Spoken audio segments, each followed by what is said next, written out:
Okay, इस question को answer करते हैं। Student X and Y both prepared an oxide of copper by combining copper and oxygen in the ratio 4:1 and 8:2. Do the result justify the law of constant proportion? ठीक है, तो x बच्चे का देख लेते हैं हम लोग। x वाले का रेशो क्या है? स्टूडेंट x का रेशो क्या है? स्टूडेंट x का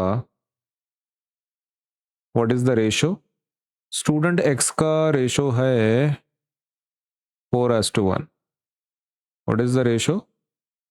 4:1 का रेशो है। किसका? स्टूडेंट x का।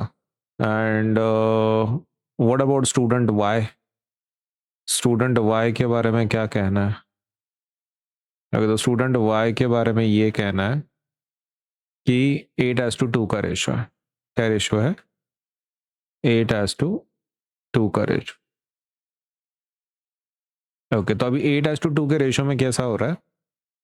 वो बस ये पूछ रहे अपने को कि क्या ये रूल्स को फॉलो कर रहा है। तो ये रूल्स को फॉलो कर रहा है। कैसे? रेशो तो अलग अलग है ना।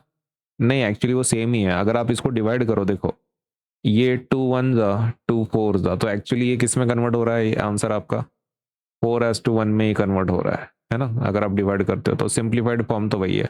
तो क्या रेशो मेंटेन कर रहा है ये बच्चा? हाँ, ये रेशो मेंटेन कर रहा है। कैसे होता है ना, देखो अगर आपको बोला गया कि चार चार आपको कप लेना शुगर और एक कप पानी लेना है, तो एक बच्चे ने क्या किया, उसका डबल कर दिया। सपोज 4 कप की जगह पे उसने क्या कर लिया, 8 कप ले लिया और 1 कप की जगह पे 2 कप पानी लिया, डबल कर दिया।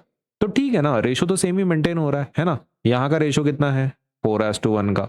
यहाँ का रेशो कितना है? 8:2 का। जो जिसको आप डिवाइड करो तो आंसर आ जाता है 4:1 का। तो रेशो तो मेंटेन हो रहा है ना दोनों तरफ। तो वैसा है कि अगर आप कॉपर ऑक्साइड का, कॉपर और ऑक्सीजन का रेशो कुछ भी ले लो, 4:1 या फिर 8:2, 8:2 का आंसर भी कितना आता है? वही आता है, 4:1 ही आता है। तो as the ratio is being maintained, हम क्या बोल सकते हैं कि both follow the same ratio and they both have the same composition. तो वो ऑब्वियसली लॉ को क्या कर रहा है? फॉलो कर रहा है। ओके, तो अपन आंसर क्या लिखेंगे इसका? एग्जाम में आंसर कैसे लिखेंगे अपन? अपन लिखेंगे yes, the results justify the law of constant proportions। Okay, तो ये रिजल्ट जस्टिफाई करता है लॉ ऑफ कांस्टेंट प्रोपोर्शंस को।